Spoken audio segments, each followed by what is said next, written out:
Welcome to USA Global TV and Radio, where our mission is to provide education, entertainment, hope, and inspiration. USA Global TV and Radio connects you with experts and audiences all around the world every single day to help you succeed in business and to live a richer life. Visit us at usaglobaltv.com to learn about career and life-changing training and mentoring programs like the Listening Mentor.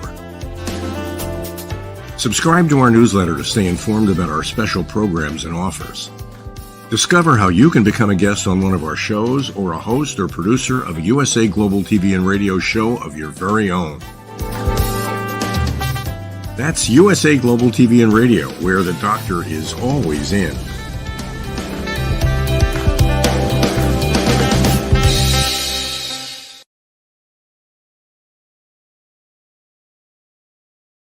Hello and welcome home to USA Global TV and Radio. Our show today is Food and Our Emotions, and our topic is Purpose and Emotional Eating. I'm Dr. Jacalyn Kerbeck, and I'm thrilled to welcome you here. I know that I, every single day, have a challenge with food, back and forth, don't eat it, do eat it, work out more, work out less, on and on and on, that hamster wheel that just goes round and round. So we have an expert here today to help us understand why we act the way we act, why we make the choices that we make. Before we bring her out, let's welcome the star of our show, Mr. Red.olaughlin. Hello. Good morning, Dr. Jacalyn. Hello, it's nice to see you. It's always great to be seen. So, Red, you have a lot of expertise when it comes to longevity and it comes to the body and understanding what's going on instead of putting a Band-Aid on it or taking some drugs and hoping that it's all going to figure itself out. You actually look at the root cause at the cellular level, why things happen, correct? Yes, my primary enjoyment in life, passion, if you want, is to research the human body at the cellular level, chemically speaking. I look for cause and effect relationships. Treat a cause, fix a problem. Treat a symptom, you'll always be treating symptoms. Around 15 years of age, my first love in life was chemistry, long before I met my wife, which will be 55 years this year. And I got a degree in it. Unfortunately, I didn't get a chance to practice it. I got an invitation to Vietnam, and then that kind of changed things a little bit. However, about a dozen years ago, my wife came down with breast cancer, and I had a chance to get back into my chemistry field by looking at what could I do for some of the chemo drugs and everything that was going on. It was just affecting her significantly. And so I started delving back into it. At that point in time, I was writing and speaking on motivation, self-improvement, self-esteem, subconscious mind. I wrote a book on that particular area, wrote a couple other books. And then since I started researching how can I help my wife subdue some of these problems she was having with the drugs, all of a sudden I found my love of chemistry just opened back up again. And since then I've continued that research. I've kind of honed in rather than just health and wellness. My primary focus is longevity, and that's where I spend most of my time nowadays. And with that, Dr. Jacalyn, I'm going to turn it back over to you, and we will get down to our special guest today. Absolutely. And thank you, Red. You've helped me in so many ways. As you know, I'm doing intermittent fasting every day, and I've changed my behavior. So thank you for all that you do to help others. Let us welcome our special guest, who is also welcoming other people. She's been on our platform before, which is always a thrill to me when someone comes back, because I feel like we must be doing something right and people have more to share to help others. Her name is Amy Bondar, and she's joining us from Canada. She's an expert when it comes to nutrition and eating psychology. She's a coach, and she's been in this area of expertise for more than 20 years. Let's welcome her to the program. Amy, come on out.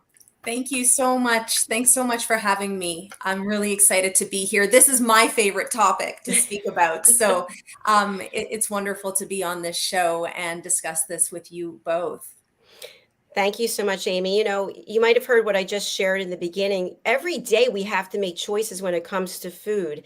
And sometimes they can just torment us. I know I'm constantly tormented, as I shared before. And I realized that our purpose and our behavior have to be related in some way. But one thing I'd really like to talk about, just as we introduce the show, is we work so hard. Don't we deserve some pleasure? We always deserve pleasure, absolutely. And food is one of our sources where we receive pleasure. So often we deny that of ourselves because of all of our diet rules and our nutrition culture that we have. But the truth is that when we eat, we're supposed to receive pleasure. However, we can also receive pleasure from doing the things that we love to do in our life and ensure that we're living in alignment. And when we do that, then we receive a lot of pleasure. And our eating then starts to give us, we make our food choices to give us energy to do the things we love to do. But when we're not receiving pleasure in our day from our daily tasks, from the work that we do, that's often when we seek pleasure, perhaps from food, but not from the most soulful place, right? We're using it to fill a void because we didn't receive pleasure in the things that we did in our day. Understood. Wow. Thank you so much. Red. Well, from a subconscious mind perspective, that's one of the areas that I've written a book on and I speak about quite often. We have, as you well know, that mindset. We have things that we want to do, and I know you're a specialist. You were trained under Dr. John DeMartini, and I've attended some of his lectures over the years. I fell in love with him a long time ago when he started speaking on the radio. And anyway, but I think that's a key area, because if we don't know what we're doing, why we're doing it, it kind of we don't have as you mentioned at the very beginning of the show, we don't have that purpose, and we don't. In fact, I think most of us don't realize that purpose we can align with our food choices and actually make ourselves a whole lot more successful in what we want to do, because we've taken not just the brain power, but now we're taking the nutritional power that supplements everything that we're doing. So I think that would be a great way to start into this discussion on, how does everything work? Yeah, absolutely. And like you, Red, I'm very fascinated and interested in getting to the root of why we have our struggles with food, why we have unwanted eating behaviors, stress eating, binge eating, emotional eating, cravings, and so forth. And often the root cause, it can be found in different ways. Sometimes the root cause comes from physical reasons, right? Because we might be deficient in certain nutrients, and so we crave certain food. Sometimes the root cause for why we eat and have unwanted eating behaviors is because we're not resolving the emotional stresses in our day. And sometimes the root causes for why we eat emotionally is because we're not fulfilled from a soul level. And so when we can figure out and determine which one of our cravings was triggered. Was it triggered from the physical? Was it triggered because of the emotional stress today? Or was it triggered from the lack of soulful pleasure and soulful nourishment, as I like to call it? Then we can really start to decipher our nutrition, and we can really understand it and learn from it. I believe that our nutrition, it's our greatest teacher. Our relationship with food, it's our greatest teacher. But so often we miss the opportunity to learn, because as soon as we succumb to a food craving or an emotional or binge eating moment, we often go right into shame and guilt, right? Whereas we don't take the time to actually explore what was the trigger in the first place. And I think that's the key piece in helping us to truly transform our relationship with food, with our body, and with ourselves. Well, I think a lot of time. Go ahead, Dr. Jacalyn. I was going to say, I agree, but I'm going to put this out there for both of you. And this is not about me, but I'm putting it out there as an example. I have ulcerative colitis. I have facial eczema. My face is completely swollen and messed up. I've been to 7 doctors. I've changed my diet. I think I am a very healthy person with the choices that I make, but for some reason, it can't get under control. So if I were to work with you, Amy, you would actually spend time understanding what I'm going through in my life, or what choices I'm making with my food, and how that could be related to what's going on with my body? Absolutely. I want to take a look and do a deep dive into your nutrition. I also look at your nutritional biochemistry to take a look at if there's any imbalances, deficiencies, weaknesses in organ or hormonal systems that are contributing to the symptoms. And I also take a look at the possible unresolved emotional stresses and triggers that could be contributing to that as well, because I truly believe that our unresolved emotions are one of the number one reasons why we manifest illness, why we manifest symptom, why we manifest unwanted eating behaviors. And so when we start to resolve those emotions and identify what they really are, that can play a huge role in helping all that you're doing on the physical level. Because so many people chase the physical. I'm going to chase the diet, the supplements, all of the natural supports or medical supports, whatever is out there. But we often don't look at the possible unresolved emotional triggers. And when we resolve them, that's when the physiological body starts to shift. It can heal. And that's when all the nutritional benefits that you may be working so hard on finally start to fully work and do what they're most meant to be doing. Well, I'm glad Yeah, we're thank going you. down this path, because I think a lot of everything that we do, we need to start with awareness. And that's kind of what we're talking about here. You talk about nutrition, and most people, they have no concept of what they really need. They have no idea of what they're really getting. They have a habit. They get up in the morning, they have certain foods for breakfast. They know it's noontime. It's got to be time to eat. The afternoon snack, whatever it may happen to be, the drive home, the stresses on them. All of those things have a factor. They have now relational issues as soon as they get home. They want to relax. They sit in front of the TV. Their exercise regime is spotty on a good day. And so there's just a lot of things that, if they were aware of how all these things interrelated, and how important it is to have a better education of a lot of these things. But it all starts with that very first thing. Okay, you talk about nutrition and mindset, and most people have no real concept of either one of those two or how they work together. And you're absolutely right. If you're starting out deficient in 10 out of 30 plus nutrients the body needs a day, and have no idea about it, you're never going to be able to get to that level of having a balanced nutrition across the board on everything. And then that becomes the level platform for the emotional and the spiritual and everything else in our lives that we have a chance to really explore and expand in. Yes. And I think that where some of that disconnect comes from is because there's just so much conflicting and confusing information out there in the nutritional world. I mean, it is a mass playground of so much confliction. And so sometimes it's hard to even know where to begin, which is where I come in. But on a deeper level too, I think we've really disconnected to the why and the purpose of eating. For me personally, I teach my clients and my audiences is that we really want to eat for energy and vitality so that we can do what we love to do in our lives. Right. But so often we're eating for the pleasure, for the joy, for the fulfillment, for the instant gratification, because we're not feeling that joy in our days. And so food becomes that for a lot of people. And so I think we have to reconnect to the why, to eat for the energy. I often talk about food as vibration, and everything in the universe has a vibration. Nature has vibration.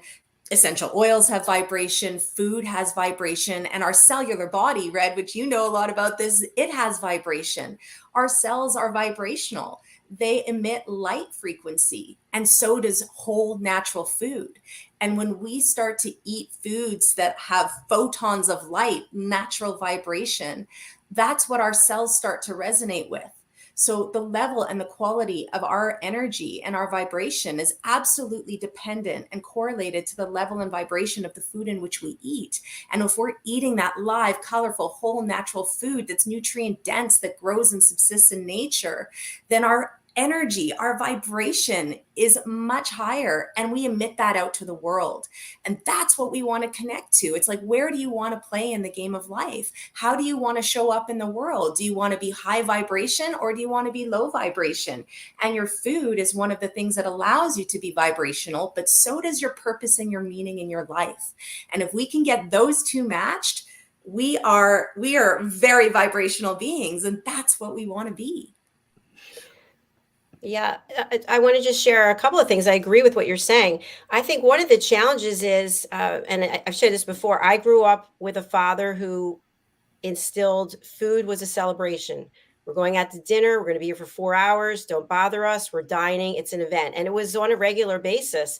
And then I think when you watch mainstream television, which I don't do, but it's on all day, you hear the commercials and you see the images and it's like, wow, I really want that Mick whatever food or fast food.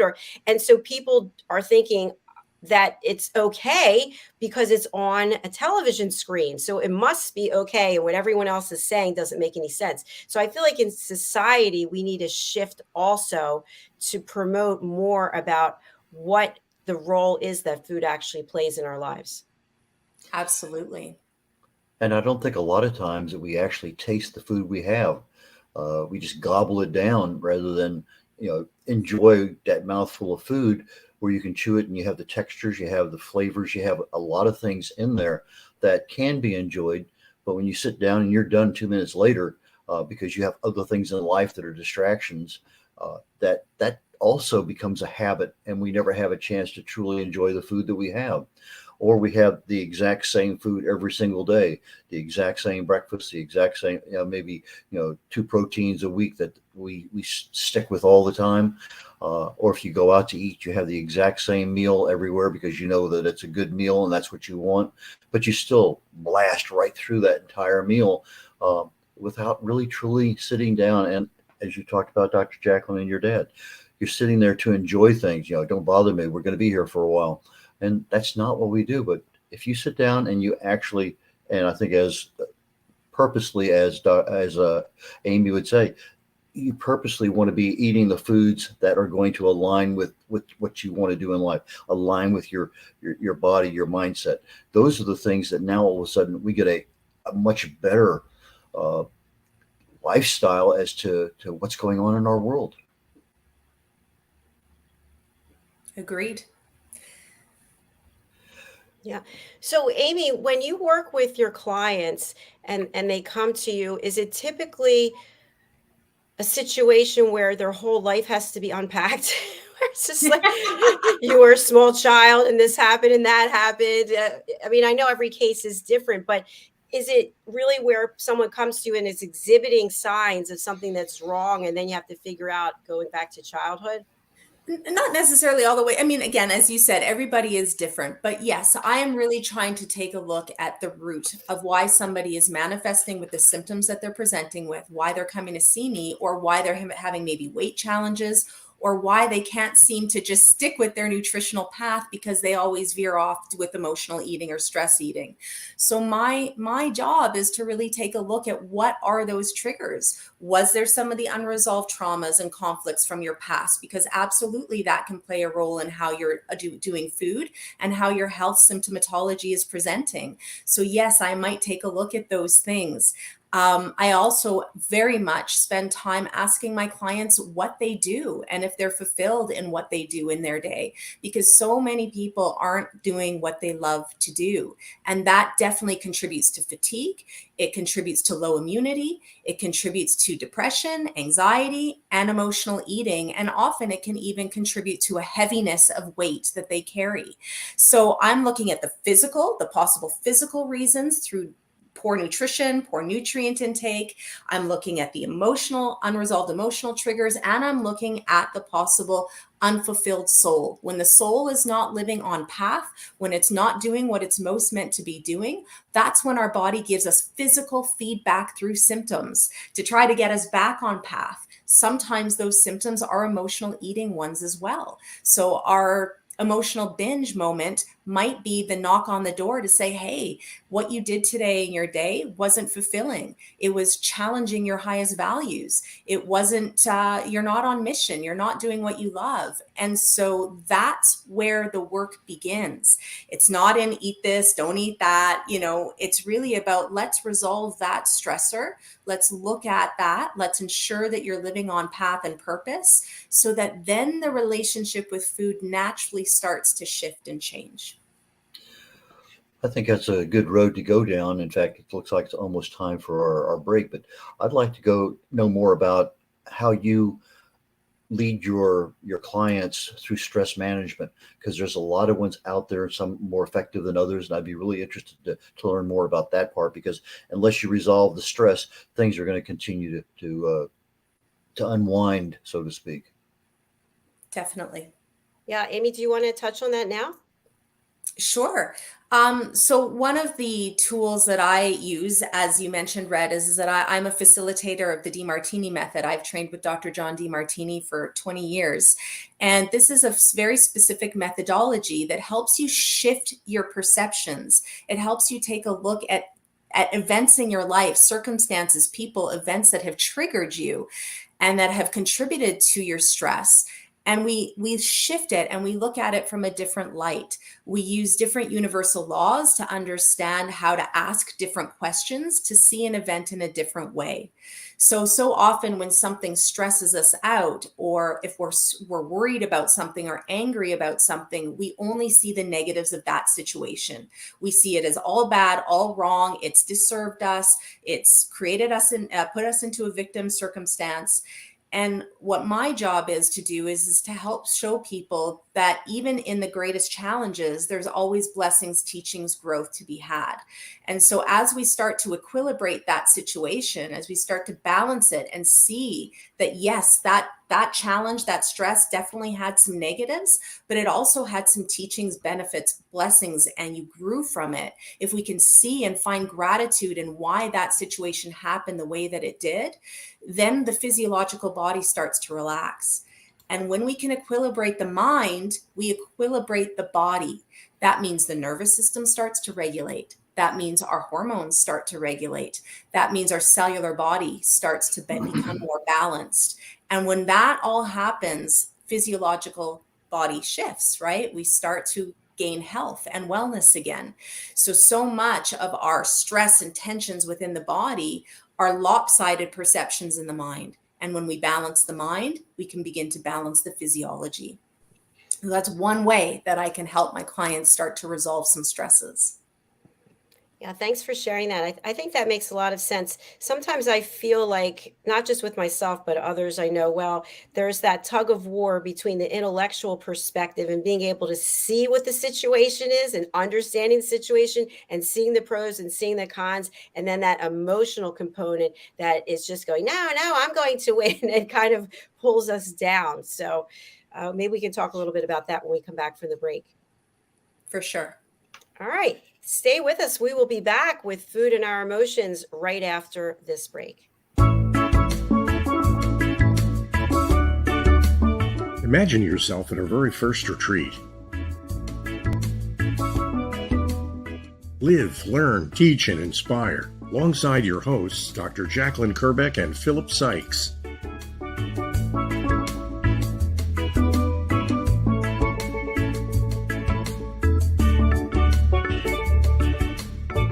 In partnership with USA Global TV and Radio and the British School of Excellence. Coming soon in 2023. Email us at info@usaglobaltv.com for more information.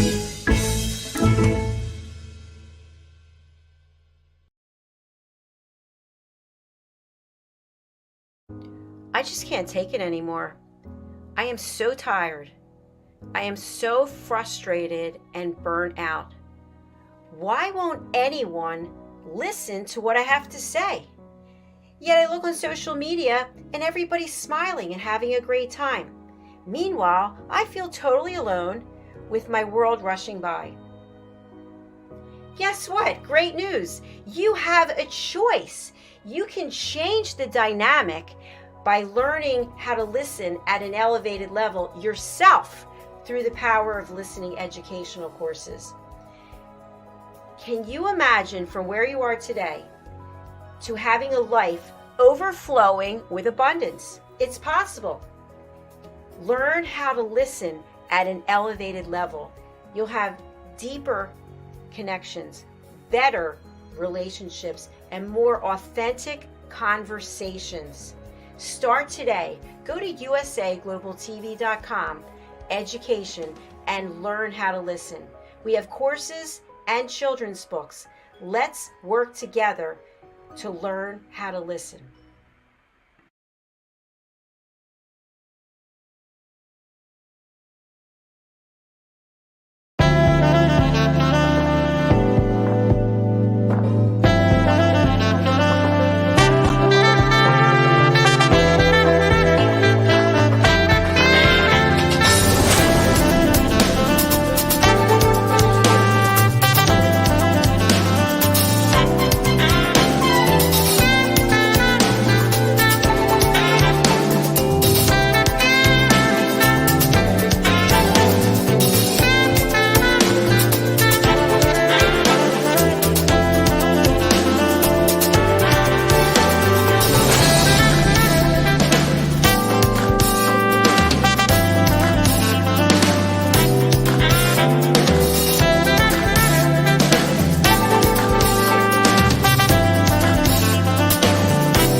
welcome back to our show here at USA Global TV and Radio. Today we are on food and our emotions with our special guest, Amy Bondar, and we are talking about right now triggers and that battle between our intellects, understanding and watching what's going on, and those emotions that are just overriding the situation. Amy, what can we do when that happens? Yeah, so you talked about how we can in our mind sort of take a look at the pros and cons of a situation, and sometimes we do that very flippantly and very quickly, like, oh yeah, I get it, I see it. But in order to really put it in our heart and to really anchor it and actually truly have the shift, we have to come to a place of gratitude. We have to come to a place of seeing how this situation and stressor actually serves me in my life. And without this challenge, without this trigger, I wouldn't be who I am today. I wouldn't be where I am in my life today. I wouldn't have all these benefits that I've just realized about this. And you really want to come to a place of, wow, like it's a moment of gratitude, of certainty, and that you wouldn't have changed that stressor or challenge in any way. And that takes time. Sometimes I'll sit in a session for, if I'm doing a method, a DiMartini method session, it's usually a 2.5 hour session. So it's not just a 5-minute thing, right? We really have to sit and work and do the work to resolve the things that are most triggering to us. Yeah, I really like that. Thank you. Just a follow-up question, just an example. Let's say someone's in a marriage and it's just not working, and they realize that what their role is, they realize the other person's role, and they're grateful for all the years they had together, but they just know that they can't keep going on with the way things are. Is that something where the person says, okay, but I should still be grateful because of this, this, and this, and I should hang in there? Yeah, if you can leave with love and gratitude and really appreciate your partner for the time that you had, then I think that that's a beautiful parting. It doesn't mean that there's no hurt. It doesn't mean that there's not, sorrow or grief that you experience as a result of leaving that relationship. But there's nothing wrong with separating from a marriage that's no longer serving. If you're both in love and gratitude for the time that you had, I think that that's a beautiful way to part. Yeah. Thank you for sharing that.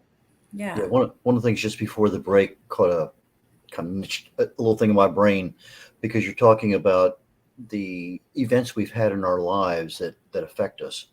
And before I was enamored, that's probably truly a good word to use, because I really do like a lot of the stuff that Dr. John DiMartini was putting out. I was following Dr. Morris Massey. I'm not sure if you know him or not, but one of his first movies out or videos out way back then was You Are What You Were When. So when you were born, when you grew up, what the economic situation was, the world situation, all those things were going on that affects your life. And even if you have two kids born a year apart, there are some major differences in how they turn out in life and what they consider to be important. And now that was probably the first thing that really got me involved way back when. Well, why do we do the things we do? And if you understand that, okay, that back there is connected to that, and that's connected to that, then all of a sudden you see, my goodness, that does. And that, to me, I think is not an aha moment, but it leads us down a path that we have control over a lot of things in our lives, even if a lot of bad things happened. And I think that's a major step forward, particularly when we're having problems with weight. I mean, there's something in there in the back of our mind that's creating a problem, or we have a problem with relationships, or we have a problem with, ungodly number of things. Just, we have problems, but we don't know why we have problems. And I think it's because we're not taking the time to do the deep exploration on those, because again, we're often chasing the physical. We're chasing the next perfect diet, the next magic pill. And yet we're not actually spending time to look at the deeper dimensions in our lives that aren't feeling right, that aren't in alignment with us. And when we do that work, that's when we have the greatest success. The long-term success that I see with my clients are the clients that do the inner work. They resolve the emotions. They're ensuring that they're living on path, ensuring that they're living on purpose and in point and in alignment with what their soul is really asking. But it's the clients that don't do the physical, the emotional work, and they don't do the soul work, and they just continually chase the next diet, the next diet, the next diet. They're always going to be on the weight loss journey, and they're always going to be chasing calories or chasing the next fad. And it never, ever resolves what the core meaning is behind why they're having struggle with their relationship with food, or why maybe that last 10 pounds of weight won't be shed, because there's still some inner work that needs to be released. That to me is our biggest failing in our nutritional world out there, is people are not talking about the importance of doing the inner work to get the external results. And to me, that's where the gold is. That's what I do in my practice. And that's the work I love to do, because my ultimate mission is to help people transform their relationship with food, with body, and their self. And if we're not doing the emotional and soul work, we're not doing the major transformation. Yeah, I agree with that. And I'm wondering what your thoughts are on the fact that we get to where we are, as Red was saying, over time. And yet we want the magic wand to wave it and make everything change overnight. And they just don't go together. They sure don't. You know, it's we're in a lifelong journey with ourselves and our food. And our society, we like the instant fix and the instant gratification, but that's not what gives us the long-term results, as I mentioned.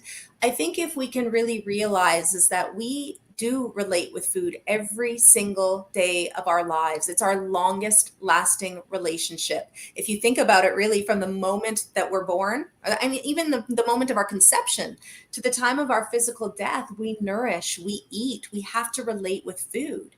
And so this relationship really is here with us. It's our greatest guide, it's our greatest teacher, but we haven't been taught to listen to its messages. We haven't been taught to say, okay, well, when I have a craving, what does that mean? Is it physical? Is it emotional? Is it soulful? When I have a binge moment, we haven't been taught to just sit in the pocket of that and really explore the trigger behind why that happened, right? We just move right to the shame and guilt. So I think if we sort of take a different look at how we do food and how we want to relate with it throughout our life, we can really change that behavior of needing to be in the instant fix and realize that along the way, we're going to have ebbs and flows with our diet, ebbs and flows with our eating moments. But as long as we're conscious about it and understand the teachings that it's meant to be giving us, that shifts how we do food forever.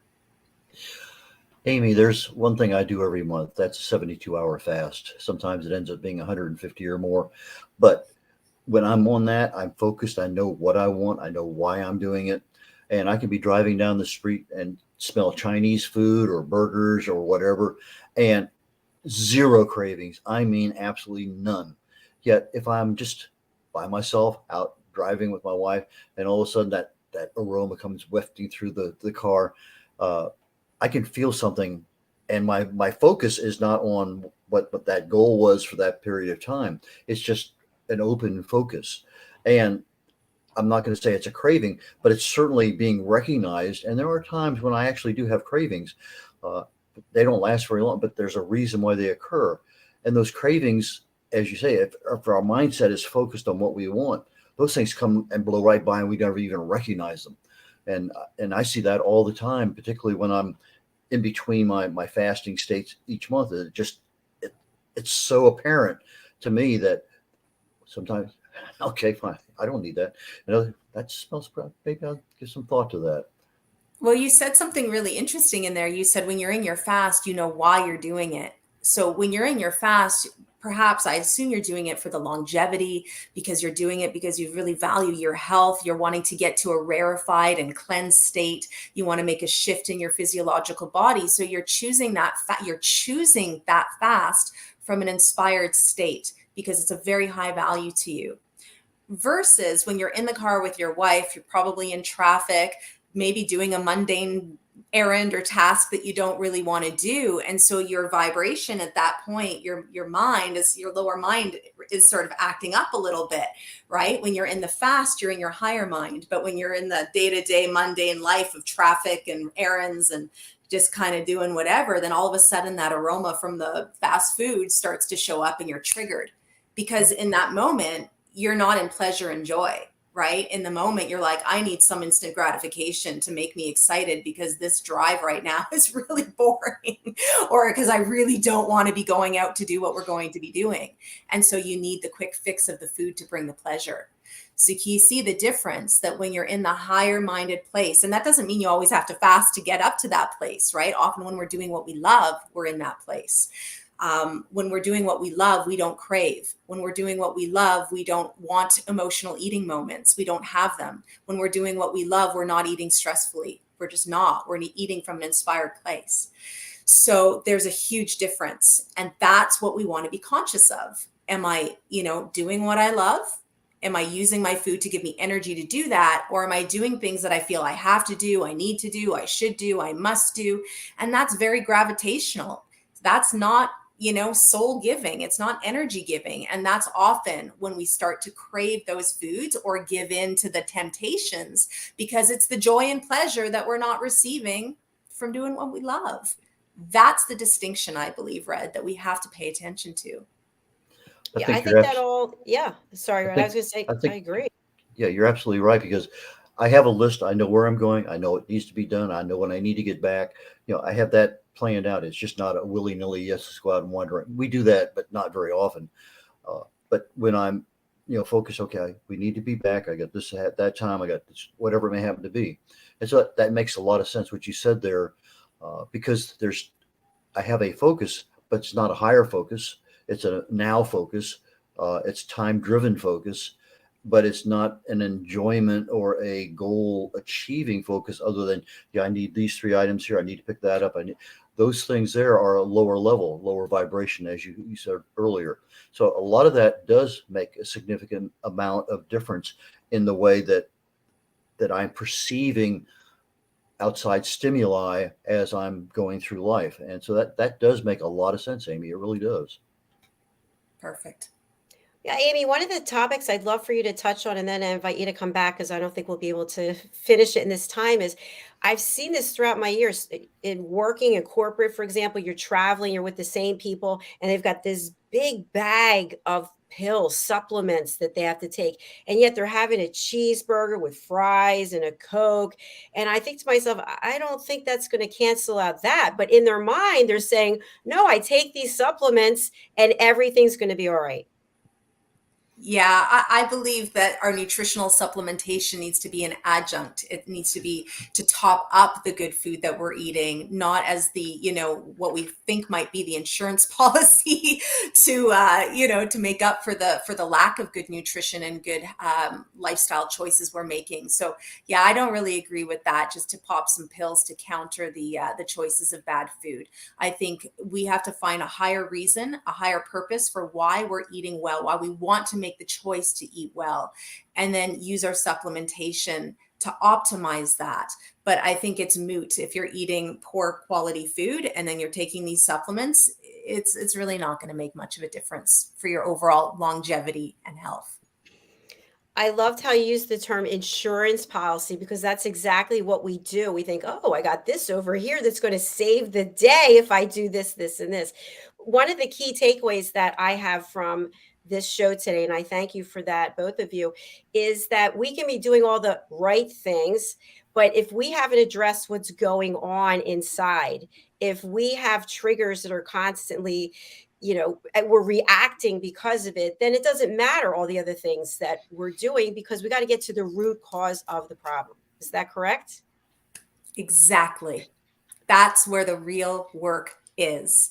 And that's what we're being called to do. And the more you do that work, that's when all the physical things that you're doing will finally work and really, really give you that health and longevity and vitality that you're seeking. And so you got it, Dr. Jacalyn. Yay. Well, thank you for that. I'm going to be 60 in 10 days. So at least I learned something that I can incorporate to all these things that I'm doing for my physical self. And I need to incorporate that as well. So thank you. Amy, you've got a special giveaway. Tell us about it. Yeah, these are meal suggestions, optimum meals suggestions to enhance your energy and vitality. The way in which they're created are going to help to just really ensure that you're feeling satisfied, satiated, and free of craving. They'll bring you a lot of pleasure and joy while you're eating them because they're all foods that are going to raise your energy and vibration. And how can people reach out to you, and who would you like to contact you about partnering with you? Yes, the best way to reach out to me is through my website, amybondar.com. And I'm loving to work with people. I welcome people to work with me who are ready to do the emotional and soul work to finally get to the root of why they have unwanted eating behaviors, weight challenges, or physical symptoms that won't go away. And for those people in our audio audience today, that's Amy, A-M-Y, Bondar, B-O-N-D-A-R. So A-M-Y-B-O-N-D-A-R, amybondar.com. Thank you so much. Thank you, Amy. It was a pleasure. I know you're coming back on another one of our programs, and we look forward to having you then. And thanks for getting up so early. Yeah, thank you so much. It was great to see you, and I look forward to the next time I can chat with you both. Thank you for having me. Absolutely. Thank you. Enjoy the rest of your day. Bye for now. I know. Bye. That was really very eye-opening and inspirational. Well, I think it went from the area of awareness, which we really did cover, into educational, which is something we don't always get into in some of these programs. And so from that perspective, I learned a lot today too, with regard to maybe focusing a little higher than what I do when I just go out for regular mundane things. Yeah, I have things I need to do, want to do, got to do, but it's not always in alignment with everything else that's going on that day that's important. So yeah, that was worth the price of admission today. Thanks for getting up early, you as well. You know, something that I really am taking a look at as a result of this conversation is I've been told that I operate in my masculine energy most of the time. And I've been working on it the last couple of years to be more in my feminine energy. People would say, "Where's sweet Jackie?" I'm like, "She's dead. There's no Jackie." Like, I have work to do. I have things to get done, and I'm going 100 miles an hour. And I feel like now that I've tapped more into that feminine side, maybe the emotions are coming up, and I need to address what they relate to, if that makes sense. Well, I think in your world, do you have time? But we have to make time because this I is our know, life, right? We I can't be know, and controlled that's, by like a puppet I control. mean, it's not like you have from 11 to 12 today. It's Dr. Jacalyn time. No, I It's don't catch have up on it. everything else that's going on. With 350 shows a week that you're doing, you just don't have time for that.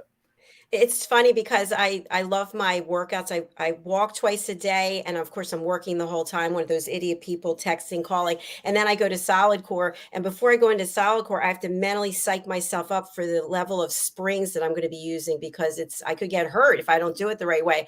So there is no relaxation time, and that's where I have to work on it. I've got to You know, find a way to relax so I can deal with the emotions and the triggers, and amen to that. So enough of and me. and if you don't write it down, it won't happen. So it's got to be written down in your schedule, Got to be because on that otherwise clipboard. it's not going to. It's just like we have 10 days to get your book out. We got a lot to do because the last 4 days we're locked out of the system. So we got to get that whole thing done Oh, here the my next friend, I've week. been up since 4 working on it. Don't worry. Okay. So, all Well, right, we're going to sign off for now. Red, how do people reach out to you, and who do you want to contact you? Tell us about your new book. my latest book is Understanding the Causes of Alzheimer's. I go into 7, 8 different pathways at Alzheimer's. In fact, most diseases start, but Alzheimer's has a certain end function with regard to the neurons in the brain and our ability for cognitive thinking. And everything that I have as far as my contact information is on my website, red.olaughlin.com. That's RED, red like the color, O'Laughlin, OLAUGHLIN. So it's red.olaughlin.com. My phone number, my email address are there. Those are my 2 preferred methods of contact. So give me a call. I'm a speaker. I'd be more than happy to talk, whether it's virtual or in person.